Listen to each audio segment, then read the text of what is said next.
Halo Sobat Sosial, jumpa lagi pada hari ini dengan saya SDM PKH dari Kabupaten Gunung Kidul. Spesial untuk hari ini kami ada dari Pak Korkap, dari APD dan juga teman pendamping. Mungkin sebelum untuk selanjutnya kita perkenalan dulu. Nama saya Rumiati dari Kecamatan Semanu, Kabupaten Gunung Kidul. Mungkin dari sebelah saya Nur Hadi Nugroho, saya APD Administrator Pangkalan Data. Kebetulan satu kantor dengan Korkap. Silakan. Ya, Assalamualaikum warahmatullahi wabarakatuh. Sebelum saya memperkenalkan diri, sebenarnya di wilayah kita ada 3 Korkap. Terdiri dari Pak Suroto Wibowo yang membawahi wilayah timur, kemudian Mas Herjun di wilayah tengah, dan saya sendiri di wilayah barat. Kebetulan beliau berdua pada hari ini sedang tidak enak badan, dan mudah-mudahan beliau juga segera sembuh dari sakitnya. Untuk saya sendiri, nama Suwiyono, saya membawai di wilayah barat Kabupaten Gunung Kidul. Wilayah saya di Kecamatan Patok, Playen, Palian, Saptosari, Panggang, dan Purwosari. Ya, gitu saja, nanti kita teruskan ceritanya. Mungkin dari sebelah kiri saya ini ada pendamping PKH juga dari siapa? Kenalan dulu, Mbak. Iya, perkenalkan, nama saya Megasari Putri Mawarni. Saya pendamping sosial dari Kapanewon Semanu, Kabupaten Gunung Kidul. Dan saya mendampingi sekitar 267 KPM PKH untuk saat ini. Mungkin itu perkenalan dulu. Terus untuk Pak Korkap, kegiatan mungkin di Kabupaten Gunung Kidul apa yang dilakukan saja, mungkin bisa diceritakan, Pak? Terima kasih. Jadi saya akan bercerita mulai dari awal PKH ya. PKH di Gunung Kidul itu tahun 2008. Sekarang ini jumlah KPM kita berdasarkan SK tahap 4 ada 504107. Kemudian untuk pendamping sendiri ada 213, APD itu ada 4 dan Korkap 3. Sedangkan untuk wilayah Gunung Kidul itu terbagi menjadi 18 kecamatan, di mana yunanya topografi daerahnya sudah komplit, mulai dari daerah selatan itu yang pantai, daerah utara yang pegunungan, dan daerah yang tengah itu memang perkotaan. Kemudian untuk yang kita lakukan sendiri di kabupaten, Korkap juga melakukan tugas fungsi seperti yang dituangkan di SK, mulai dari perencanaan kerja, kita membagi wilayah untuk dampingan masing-masing pendamping sesuai dengan rasio yang kebetulan kita masuk daerah dengan rasio yang mudah, yaitu 250 sampai 300. Kemudian juga untuk pengendalian dan pengawasan ke pendamping, kita melakukannya dengan diantaranya ikut pertemuan P2K2, kemudian juga ikut home visit, juga ke sekolah-sekolah untuk memastikan proses PKH ini berjalan sesuai dengan apa yang diinginkan. Hanya saja ya sekarang musim pandemi tentunya di pertemuan kelompok juga belum bisa dilaksanakan secara maksimal. Kemudian kalau verifikasi ke sekolah juga sekolah belum melakukan tatap muka seperti biasanya. Gitu ya, belum, betul.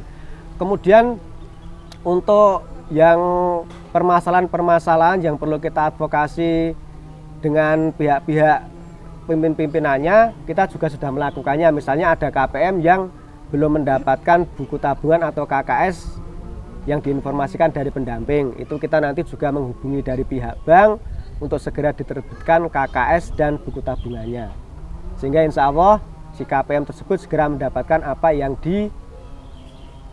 menjadi haknya. Kemudian untuk berjejaring, kita juga mendukung inovasi program dari pendamping. Di wilayah saya sana ada yang namanya bank sampah.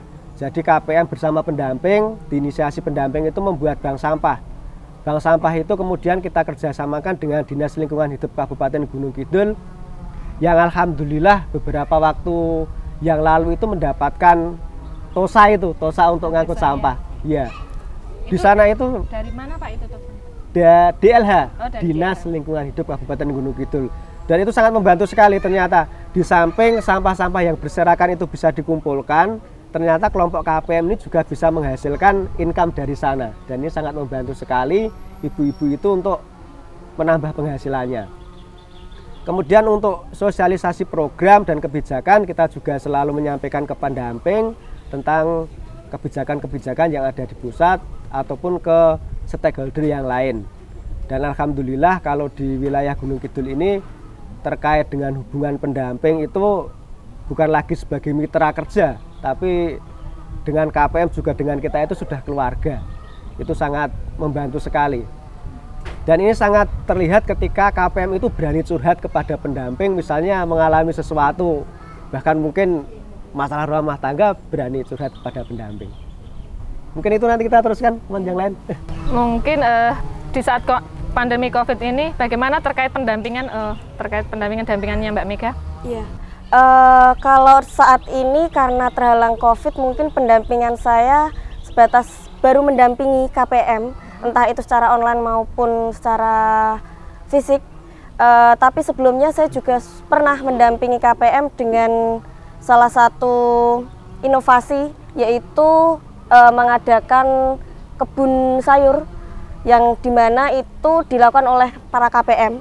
Jadi KPM sistemnya kelompok ya? Iya, sistemnya kita kelompok, dimana sebenarnya itu KPM sudah punya dana sendiri.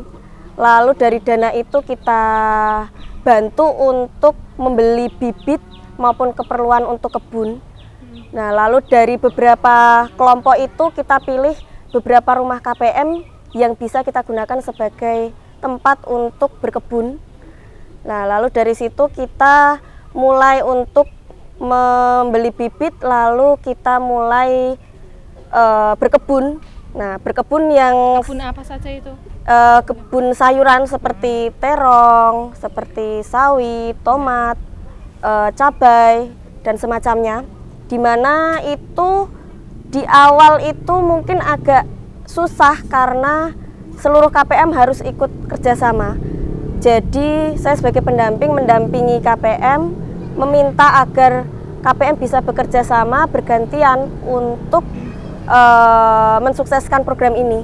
Jadi kita bikin jadwal di mana KPM harus kapan jadwalnya untuk menyirami tanamannya, kapan jadwal untuk memberi pupuk, dan lain sebagainya.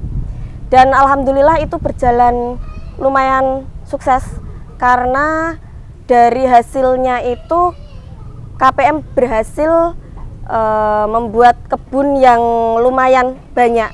Jadi hasilnya tampak, dan kita juga jual belikan itu untuk umum. Jadi ada pendapatan gitu ya? Iya, jadi pendapatannya kita kembalikan ke KPM, lalu sebagainya juga kita belikan lagi untuk modal. Jadi itu bisa membantu pendapatan untuk KPM dalam lingkup kelompok-kelompok seperti itu.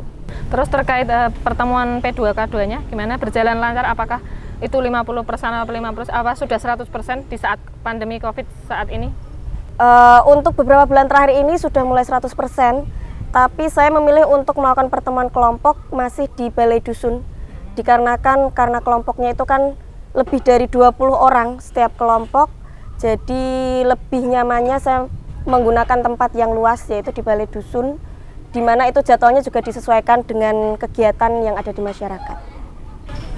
Ya, seperti itu. Iya. Terus untuk kegiatan APD sendiri apa Mas saat ini kegiatannya?